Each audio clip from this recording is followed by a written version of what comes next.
Social media से हम cut off ही हो गए। एक बार आप पहले फर्स्ट रीडिंग करिए, समझ लीजिए, उसके बाद डेफिनेटली क्वेश्चंस बहुत इंपॉर्टेंट है, इसीलिए हम हमेशा डीजेबी से लिंक करके पढ़ते। सो सर ने 11 डेज का रिवीजन सिस्टम एक क्लास स्टार्ट किया था, तो वो फॉलो करने से ही आप कोर्स पूरा थ्योरी ओरिएंटेड आराम से कंप्लीट होगा।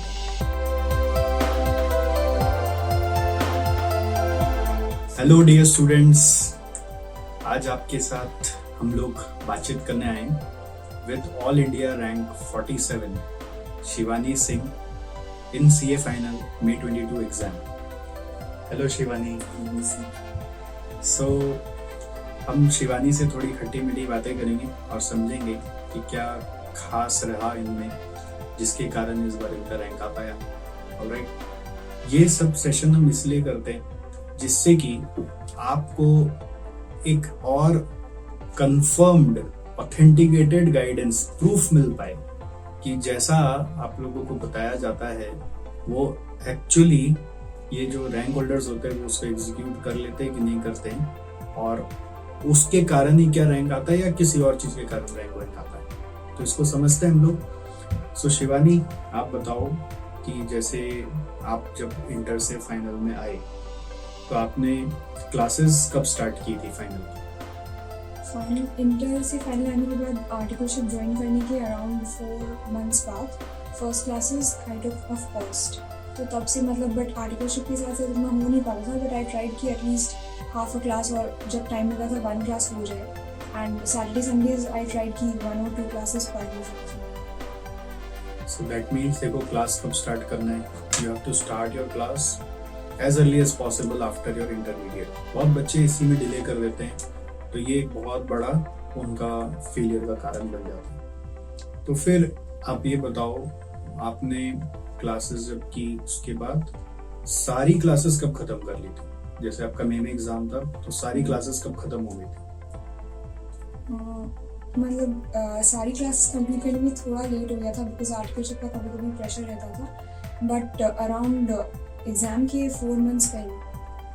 So this is the cut off, minimum 4 months होना चाहिए। हम लोग बोलते हैं अगर जैसे आप बोल रहे हैं आपको लेट हो गया था, अगर लेट नहीं होता तो कब तक हो जाना चाहिए? एटलीस्ट 5 months पहले, 5 महीना पहले, और बेस्ट सिनेरियो रहता है 6 महीना पहले।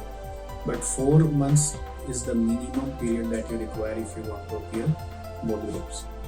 तो अब जब आप 4 months में आ गए, उसके बाद जैसे अब ऑफिस में रहते हैं ना, तो क्या रहता है, ऑफिस का रूटीन रहता है, तो एक आदमी अपने आप ट्यून्ड अप रहता है। अब घर पे जब 4 months स्टार्ट करने की बारी आती है तो उस समय सबसे पहला क्या प्रॉब्लम आया? सबसे पहला प्रॉब्लम यही आया कि मतलब क्लासेस तो पहले कर लिए थे, बट रिवाइज करने में फिर याद आ रहा था कि ये मतलब ये पढ़ी हुई है कि नहीं, बिकॉज एकदम लास्ट मोमेंट एकदम सेल्फ स्टडी करने से ही फिर लास्ट में आ जाता है। सो लास्ट में एक रिविजन करने के समय फर्स्ट में बहुत प्रॉब्लम हो रहा था कि याद नहीं आ रहा था कॉन्सेप्ट्स, वापस बार बार देखना पड़ रहा था, तो टाइम ज़्यादा लग जा रहा था। आपने शेड्यूल वगैरह बनाया था पूरा? हाँ, शेड्यूल बनाए थे। सो हम ऐसे पढ़ते हैं कि once I start one subject I complete that subject and then move on to the next subject. So वो सब्जेक्ट पढ़ते पढ़ते उस सब्जेक्ट की रिदम में आ जाते हैं। कई लोग एक दिन में 2 या 3 सब्जेक्ट पढ़ते हैं, मेरे से वैसे नहीं होता। हम एक दिन में मतलब एक ही सब्जेक्ट जब स्टार्ट करते हैं तो वो खत्म करके फिर ही नेक्स्ट सब्जेक्ट पे जाते हैं। थ्योरी में कैसे होता था? उसमें नींद नहीं आती थी आपको? नींद आती थी, नींद तो सारे सब्जेक्ट्स में आती है, बट फिर करना पड़ता है। तो कैसे मतलब अपने आप को वापस मोटिवेट करते रहे जब थ्योरी पढ़ते पढ़ते एकदम बोर हो जा रहे हैं? बीच बीच में बहुत थोड़ा शॉर्ट ब्रेक्स लेते थे, फैमिली से बात करते थे। सोशल मीडिया से हम कट ऑफ ही हो गए थे, बट जब भी ब्रेक करने का ज़रूरत रहता था फैमिली में जाके बात करते थे, मोटिवेशन नोट से लेते थे, थोड़ा बाहर वॉक्स पे चले जाते थे। ऐसे बीच बीच में ब्रेक्स लेते थे। मतलब 2 तरह की एनर्जी है, एक इमोशनल एनर्जी और एक फिजिकल एनर्जी। Yes.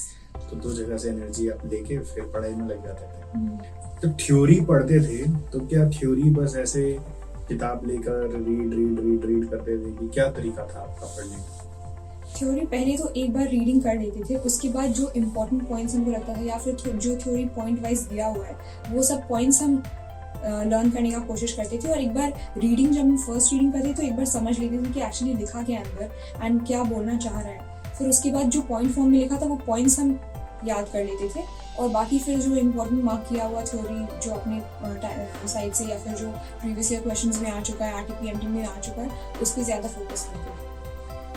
मतलब जब स्टूडेंट्स को थ्योरी पढ़ना चाहिए तो जो कंसेप्ट है उस पे ज़्यादा ध्यान देना चाहिए कि जो क्वेश्चंस है उस पे ज़्यादा ध्यान देना चाहिए? कॉन्सेप्ट्स पे डेफिनेटली ज़्यादा ध्यान देना चाहिए, बिकॉज कॉन्सेप्चुअल क्वेश्चन भी पूछते हैं, सो आप अगर समझेंगे नहीं तो रोट लर्निंग से कोई फ़ायदा नहीं। तो क्वेश्चंस मतलब कितनी बार, मतलब जैसे मैं क्या देखता हूँ, बच्चे ज़्यादातर खाली कंसेप्ट ही पढ़े जा रहे हैं, तो ये अप्रोच ठीक है कि मतलब क्वेश्चंस को भी करना चाहिए? एक बार आप पहले फर्स्ट रीडिंग करिए, समझ लीजिए, उसके बाद डेफिनेटली क्वेश्चंस बहुत इंपॉर्टेंट है, इसीलिए हम हमेशा डीजेबी से लिंक करके पढ़ते हैं। फर्स्ट टाइम हम सपोज फर्स्ट रीडिंग कर लिए, कॉन्सेप्ट समझ लिए, उसके बाद देख लीजिए प्रीवियस ईयर क्वेश्चंस में क्या क्वेश्चन आया, किस तरह से वो कॉन्सेप्ट को टेस्ट किया जा रहा है। सो उससे हमको और क्लैरिटी आता था, बिकॉज लास्ट ईयर कुछ प्रीवियस ईयर क्वेश्चंस रिपीट भी होते हैं, एंड आरटीपी एनटीपीज के क्वेश्चंस भी बहुत इंपॉर्टेंट है, बिकॉज आप सिर्फ कॉन्सेप्ट पढ़ लेंगे, आपको पता नहीं आएगा कि क्वेश्चन पूछ क्या रहा है, कैसे पूछेगा क्वेश्चन, कैसे टेस्ट करेगा। So previous year questions are equally important. तो क्वेश्चन को भी अपने प्रिपरेशन का पार्ट हमेशा बनाना चाहिए। आपने वो समरी नोट्स बनाया था, हैंड नोट्स वगैरह? कॉस्ट के लिए तो आपका सेवियर नोट्स ही हम लिए थे, तो उसके बाद कोई समरी बनाने का ज़रूरत नहीं पड़ा, बिकॉज वो ऑलरेडी इतना क्रिस्प एंड क्लियर है, एंड उसके बाहर से आई डोंट थिंक कि मेरे को कोई प्रॉब्लम फेस हुआ एग्जाम में, because everything came from those notes, so मतलब वो बहुत ही क्रिस्प एंड क्लियर था। उसमें भी ऐसा नहीं फील हुआ कि बहुत कंसाइज है, मतलब थोड़ा डिटेल होना चाहिए? जितना ज़रूरत था उतना कॉन्साइज था, और उससे ज़्यादा अगर थोड़ा लिखना भी हो तो वो तो हम लोग एक बार समझ लिए तो खुद से लिख ही सकते हैं, या फिर कोई एग्जाम्पल खुद से बना के लिख ही सकते हैं, बट आई डोंट थिंक कि उसके बाहर खुद अलग से नोट बनाने का ज़रूरत है। ठीक है, ये भी तो बहुत अच्छा था। किसी भी और सब्जेक्ट में आपने समरी नोट्स बनाए थे अपने? एक्चुअली टाइम मेरे पास कम था, सो सपोज हम बुक में रीडिंग कर रहे हैं, कुछ हमको सपोज वहाँ इंपॉर्टेंट लगा, या फिर कहीं और से लिंकिंग करना है, इंस्टीट्यूट के मॉड्यूल से लिंकिंग करना है, तो हम वही क्रॉस रेफरेंस दे देते थे बुक में ही, सो दैट नेक्स्ट टाइम जब हम रीडिंग करें हम अपना लिखा हुआ ऊपर से पढ़ लें, सो दैट मेरे को रिवाइज करने में बहुत कम टाइम लगे, और इंपॉर्टेंट पोर्शंस हम बुक में ही मार्क कर देते थे। सो हम जब रीडिंग करते तो सिर्फ मतलब सेकेंड थर्ड रीडिंग में हम सिर्फ इंपॉर्टेंट पोर्शंस ही पढ़ते थे। ओके, अच्छा, आप ऐसे मॉड्यूल को कैसे रेफर करते थे अपने पढ़ाई में? मोस्ट कोचिंग मटेरियल्स में तो ICAI मॉड्यूल का रेफरेंस दिया ही रहता है, कवर्ड ही रहता है, तो हम बस एक बार ICAI मॉड्यूल खोल के देख लेते कि everything is covered in my module और नॉट, और सपोज इधर उधर का एक दो पॉइंट्स कवर्ड नहीं है तो वो हम अपने ही मॉड्यूल में उसका क्रॉस रेफरेंस कर देते हैं। Very good. मॉक टेस्ट देना ज़रूरी है, कम से कम अगर आपके पास टाइम नहीं है तो एक तो ज़रूर देना चाहिए, बिकॉज हम लोग का 3 इयर्स में राइटिंग प्रैक्टिस एकदम छूट जाता है, तो कम से कम एक बार आपको देखना है कि because you are able to complete the paper in 3 hours और not, because that's also very important. So 3 hours में पेपर कंप्लीट करना, बिकॉज पेपर बहुत लेंथी आता है, तो आप जितना मॉक टेस्ट देंगे उतना ही आपके लिए फ़ायदा होगा। आपने कितना दिया था? मेरे फर्स्ट टाइम ही था, हम एक ही दे पाए थे। तो उसमें जब क्या होता है, बहुत बच्चे इसलिए भी नहीं देते कि उनको लगता है कि अगर देंगे यार फेल हो जाएंगे तो डिमोटिवेट हो जाएंगे, तो इसमें क्या कहना है आपके साथ ऐसा हुआ था? हाँ, ऑब्वियसली मेरा मॉक टेस्ट में बहुत कम नंबर आया था, but we should take that as a learning, because starting में फर्स्ट एग्जाम में हम लोग का बहुत अच्छा नंबर नहीं आएगा। मॉक टेस्ट के पहले भी हम खुद से कभी कभी आंसर राइटिंग प्रैक्टिस करते थे, फिर हम मैच करते थे, उसमें बहुत पॉइंट्स मिसिंग होता था, बट उससे हम ये लेसन लेते थे कि क्या क्या हम और इनकॉर्पोरेट कर सकते हैं, बिकॉज जैसे जैसे आपके मॉक टेस्ट से आप इम्प्रूवमेंट की तरह उसको लीजिए, और जो आपका डेफिशिएंसी है वो उसको उसमें इनकॉर्पोरेट करिए। ऑब्वियसली सबका मॉक टेस्ट में स्टार्टिंग में अच्छा मार्क्स नहीं आएगा, सबका गंदा आता है, सो उससे डीमोटिवेशन नहीं लेना है, क्योंकि बाद में गंदा मार्क्स लाने से अच्छा स्टार्टिंग में ही ले आए और लर्न करें। डे बिफोर एग्जाम जब आप जा रहे थे, तो वो 1.5 दिन में रिवीजन कैसे हुआ, मतलब पॉसिबल कैसे हुआ? इसलिए मतलब first reading, second reading, third reading जब हम लोग करते हैं तो ऐसा प्लान कर लेना चाहिए so that you are able to revise it in 1.5 days, because 1.5 days में अगर आप रिवाइज नहीं कर पाए then it will be very difficult to reproduce that in the examination. So हम जैसे सपोज सेकंड थर्ड रीडिंग में जो कॉन्सेप्ट्स मेरे को एक बार में आ जाता था, या जो हम क्वेश्चंस भी जब करते थे तो मार्क कर लेते थे कि कौन सा क्वेश्चन मेरे से फर्स्ट टाइम में हो जा रहा है तो उसको हम दोबारा नहीं देखेंगे, बट जिसमें मेरे को प्रॉब्लम आ रहा है या कोई एडजस्टमेंट में प्रॉब्लम आ रहा है वहाँ हम आर मतलब रिवाइज लिख देते थे, एंड फिर जब नेक्स्ट टाइम क्वेश्चंस देखते थे तो सिर्फ आर वाला क्वेश्चंस देखते थे, तो मेरा क्वेश्चंस भी बहुत कम हो गया था एंड कॉन्सेप्ट्स भी लर्न करने के लिए बहुत कम हो गया था। ग्रेट। तो उसको भी क्या मतलब पहले से आपने रिहर्स किया था कि 1.5 दिन में हो पा रहा है कि नहीं हो पा रहा है? एक बार मतलब कि एग्जाम के 15 डेज पहले हम एक बार ये ट्राई किए थे कम से कम 1.5 डेज और मैक्सिमम 2 डेज में हम रिवाइज कर पाए। सो एग्जाम के पहले एक बार वो रिहर्सल करना ही पड़ेगा, अदरवाइज फिर एग्जाम के समय ये सब आइडिया आपको दिया कौन? इंटर में भी जैसे इंटर में करते करते इंटर में हम देखें कि क्या क्या मेरा डेफिशिएंसी रह गया था, फिर और दूसरे टॉपर्स के इंटरव्यू को सुन के भी ये सब आइडिया मिला, अच्छा वो लोग ऐसे करते हैं तो मेरे को भी ऐसा करना चाहिए। आपके रोल मॉडल कौन थे मतलब इस पूरे जर्नी में? रोल मॉडल एज सच नहीं, बट मेरे पापा से मेरे को बहुत इंस्पिरेशन मिलता है, वो भी चार्टर्ड अकाउंटेंट। Very good. देखो दोस्तों, ऐसा है ना कि जो भी बातें उन्होंने बताई, हम लोग आपको हर बार यही सब बातें बताए जा रहे हैं, हर इंटरव्यू में यही सवाल सबसे पूछ रहे हैं और सबका कॉमन जवाब निकल के आ रहा है। जो बच्चे फेल हो जाते हैं उनसे भी इंटरव्यू करते हैं, उन पर भी रीजंस फाइंड आउट करते हैं, तो पता चलता है उन्होंने यही सब जो करना था वही नहीं किया। इसके पहले भी हमने जो पुराने रैंकर से इंटरव्यू किया, उनका भी यही बात है, बस किसी ने मॉक टेस्ट ज्यादा दिया, किसी ने मॉक टेस्ट थोड़ा कम दिया, but they were well prepared. ये क्रंचिंग करके रखे थे कि क्या क्या चीज हमें डे बिफोर पढ़ना है। ये सब आप फॉलो करते हो तो आपको अपने आप रिजल्ट मिलता ही मिलता है। अब इंटर में आपने जब ये नहीं किया था अगर, और फिर आप फाइनल में आ रहे हो, ठीक है, तो हो सकता है फाइनल में रिजल्ट अच्छा नहीं आएगा, हो सकता है इंटर में आप पास हो गए थे, बट फाइनल की ना ये सब जो बातें हो रही है हमारी, ये बेसिक रिक्वायरमेंट्स है। कुछ बच्चों को इंटर से एहसास हो गया था कि मेरा ये सब मिस्टेक हो गया था, तो मैं फाइनल में वो नहीं करूंगा, इवन दो वो इंटर में पास हो गए। तो उन्होंने अपने आप से ही लर्न कर लिया। इसके पहले हमने जो पुराने रैंक होल्डर से इंटरव्यू किया, हमने कईयों से यही समझा कि इंटर में अच्छे मार्क्स से पास हो गए, रैंक भी आ गए, बट फिर भी उनको याद थी कि इंटर में हम ये चीज नहीं कर पा रहे थे, तो फाइनल में उसको इम्प्लीमेंट कर दिया। ये नहीं कि जो तरीका इंटर में लगाए वो वही फाइनल में लगा दो। इंटर में अगर ये सारा तरीका लगाया फाइनल वाला तब ठीक है, अगर इंटर वाला तरीका पूरा का पूरा as it is copy paste करोगे फाइनल में, तो फाइनल नहीं होगा। फाइनल की ये सब बेसिक रिक्वायरमेंट है। क्लासेस पहले कंप्लीट करो, मल्टीपल टाइम रिवीजन करो, अपना समरी नोट्स बनाओ, या फिर बुक में ही समरी जितना हो सके लिखो।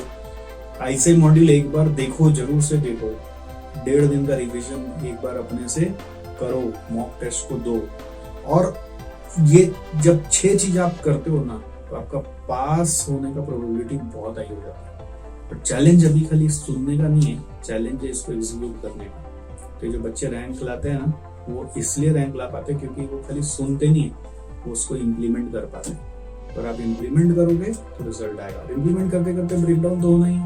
ब्रेकडाउन के लिए शिवानी का सीक्रेट क्या था? Family energy, physical energy. जाओ वॉक करके आओ, जाओ फैमिली के साथ थोड़ा देर बैठो।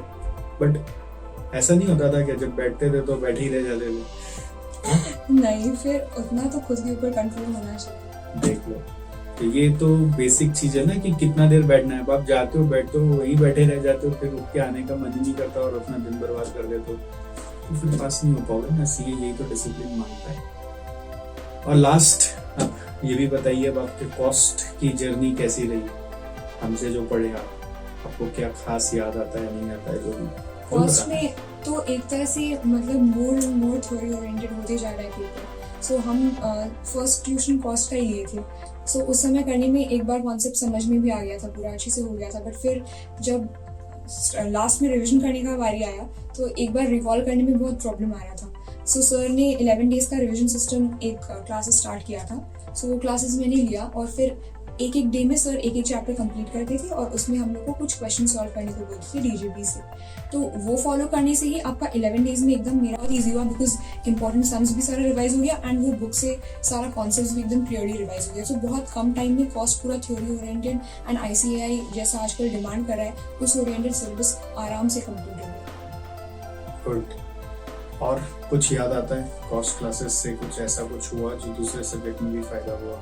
कॉस्ट बहुत ही डिसीजन मेकिंग ओरिएंटेड हो गया है। सो और बहुत चीज़ें मतलब फेजेस ऑफ लाइफ में कॉस्ट हेल्प करेगा। और कॉस्ट में एक बार क्वेश्चन पढ़ के उसको समझने में मतलब क्या क्वेश्चन डिमांड कर रहा है, बहुत डिसीजन मेकिंग ओरिएंटेड है। तो बहुत ही मतलब पढ़ने में भी बहुत मज़ा आता है। और थ्योरी लोगों को बोरिंग लगता है, बट वो इंटरेस्ट लेके अगर पढ़ेंगे तो उतना बोरिंग है भी नहीं। एंड हमको तो कॉस्ट बहुत अच्छा लगा सब्जेक्ट। आपको कुछ याद आता है जो क्लास में पढ़ा हुआ कभी भी? कुछ एग्जाम्पल्स जो आप देते थे या फिर कुछ मोटिवेशनल जो बोलते थे? जैसे अभी तो खाली चुड़ैली याद आ रहा अभी सिर्फ चुड़ैली याद आ रही है। जो पढ़े उनको पता है चुड़ैल का कॉन्सेप्ट। चलो, nice. Anyway, all the best Shivani, and thank you for your time. You spared time for us to talk with us. चलो, all the best Thank you. And thank you so much. Bye bye, take care. और आप लोग भी जो इस video को देखे हैं, इससे जो लेसन मिला वो ऐसा नहीं कि सिर्फ सीए में लगाना है. सीए फाइनल में भी लगा सकते हो, सीए में फाइनल में भी लगा सकते हो, सीए इंटर में भी लगा सकते हो, सीए इंटर में भी लगा सकते हो. तरीका सबको पढ़ने का एक ही है. बस ये 6 ब्लॉक जो आपको बताया वो 6 ब्लॉक को हो सके तो इम्प्लीमेंट करो. चलो बाय बाय.